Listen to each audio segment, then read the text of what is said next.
নমস্কাৰ বন্ধু বান্ধৱীসকল, Indian railway 2026 বৰ্ষৰ বাবে এখন ভাল খবৰ। যিহেতু আপোনালোকে জানে এছিষ্টেণ্ট লোকো পাইলট মানে ট্ৰেইনৰ ড্ৰাইভাৰৰ বাবে RRB নতুন নটিফিকেশ্যন ওলাইছে। আজিৰ এই ভিডিঅ'ত আমি সকলো কথা জানিম এই পোষ্টৰ বিষয়ে। প্ৰথমে আহো ভেকেঞ্চিলৈ। RRB টোটেল 11,127টা পোষ্ট ওলাইছে। আমাৰ নৰ্থ ইষ্টৰ কেণ্ডিডেট সকলৰ বাবে ভাল খবৰ যে RRB গুৱাহাটীত 676টা পোষ্ট আছে আৰু RRB শ্বিলঙত 600টা পোষ্ট আছে। এইটো বহুত ডাঙৰ অপৰচুনিটি। চেলাৰীৰ কথা ক'ব গ'লে ইনিচিয়েল পে হ'ব 20,000ৰ পৰা 30,000 উইথ এলাউন্সেছ। আহক এতিয়া দৰকাৰী ডেটবোৰ জানি লওক।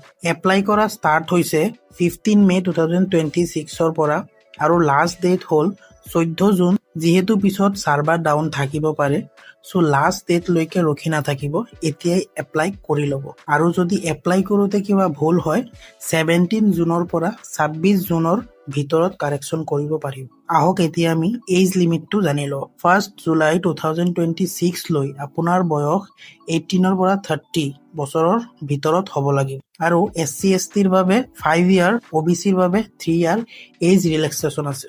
মানে SC ST সকলে 35 ইয়াৰলৈকে এপ্লাই কৰিব পাৰিব আৰু OBC সকলে 33 ইয়াৰলৈকে এপ্লাই কৰিব পাৰিব। আহক এতিয়া জানি লওঁ এপ্লাই ফিজ কিমান লাগিব।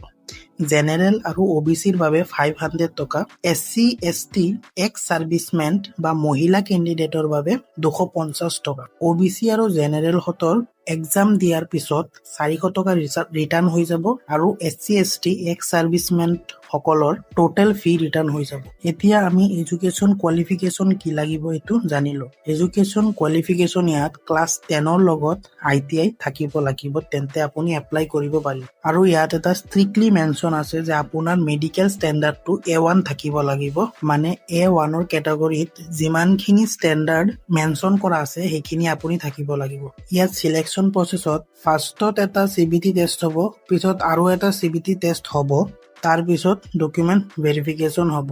আৰু ফৰ্ম ফিল আপ কৰোঁতে এইটো ধ্যান ৰাখিব, লাইভ ফটো মাৰাৰ সময়ত আপুনি চশমা পিন্ধি নুঠিব আৰু আপোনাৰ বেকগ্ৰাউণ্ডটো ক্লিয়াৰ ৰাখিব। আৰু এপ্লাইটো অকল RRBৰ অফিচিয়েল ৱেবছাইটত গৈহে কৰিব। যদি এপ্লাই প্ৰচেছ জানিব হয় তেন্তে কমেণ্ট কৰিব, মই ভিডিঅ' দি দিম।